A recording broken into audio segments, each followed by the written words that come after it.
So answer me, Sam. Where do you think Ivy's gonna spend the night tonight, huh? Maybe on the couch with you? Grace, we can argue about Ivy later. Now, what did you say about Kay? She ran out of the house? Yes, I tried to stop her, but she wouldn't listen to me. I mean, while you were out rescuing your old girlfriend, our daughter, our pregnant daughter, ran out into this raging storm with no money and no place to go. I mean, anything could have happened to her by now. How could you let her leave this house in this weather? I mean, she could freeze to death out there. I tried to stop her, Sam. I did everything I could think of. It's true, Dad. She did everything she could trying to convince her. She wouldn't listen. There was just no turning her around. I mean, I even did what you asked me to do. I stopped the whole tough love thing, and I told her that I didn't blame her for everything that had happened. Look, I just don't understand how you could let her walk out of this house. You know what? I do understand, Sam. Because I told you that you were the only person that she would listen to. But you weren't here. Now, you had to run off on some urgent police matter, which turned out to be a rescue mission for Ivy. Damn it, Sam, I needed you, and your daughter needed you, and you weren't here. And to make things worse, you lied about where you were going. No, I didn't. I told you I had to respond to a domestic dispute, which is what I did. Which you had to know was at the Crane Mansion. I did. I knew it involved Mrs. Julian Crane, which could easily admit Teresa or even Rebecca. I had no idea it was about Ivy. Oh, come on, Sam, that just doesn't even fly. We don't have time to fight about this. Not with Kay out there wandering around in this storm. Look, don't you dare try to blame me for this.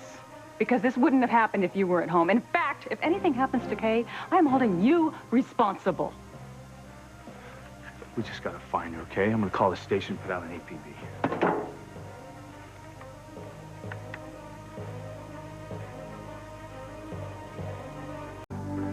She's 5 feet, 10 inches tall, medium length brown hair.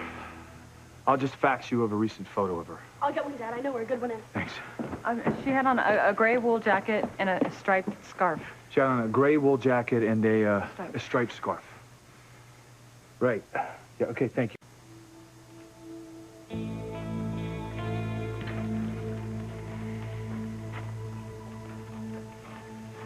I swear to God, Ivy, if anything happens to my daughter because Sam was out rescuing you, you will regret it for the rest of your life. You might be able to fool Sam, but you can't fool me for a minute.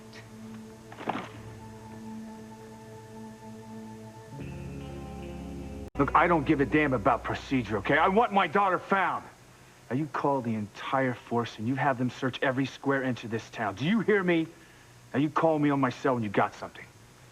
Now, what area did you already look so I don't search there? Look, why don't John and I show you, and then we can split up our own. Thank you, search but from no there. thanks, okay? Right, this is a family matter. I can find my daughter on my own. What? You gotta be kidding, right? You are such a hypocrite. I mean, you were turning down David's kind offer to help when you just waltzed in here with your girlfriend? For God's sake, Ivy is not my girlfriend, and this is not the time for petty jealousy. The only reason Ivy is here because she had nowhere else to go, and I wasn't about to let her spend the night in a raging snowstorm. Which is exactly where your daughter is. If you hadn't been out playing knight in shining armor with Ivy, your daughter would be safe and sound up in her bed. But now that you are home, you're going to turn down David's offer to help because he committed the unforgivable sin of marrying me long before I ever met you. Now, that is what I call petty jealousy. Look, tell me something, Sam. If you had to make a choice of who was going to spend tonight out in the snowstorm, who would it be, Ivy or Kay? You see, that's what I thought. You'd rather your girlfriend be safe than to hell with your daughter.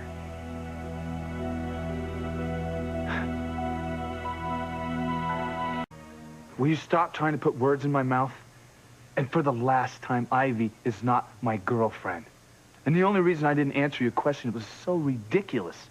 I wouldn't want anyone to spend the night out in the blizzard, Ivy or Kay. Maybe they found her. Hello? It's Ethan.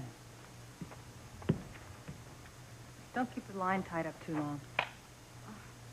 I can't believe that you would let your personal feelings for David get in the way of his offer to help you find Kay. I'm not rejecting his help out of spite, Grace. Oh, no? Then what is it? Look, I don't have time to babysit him or John. This is a job for professionals. They have no experience. For God's sake, Sam, they've both got eyes.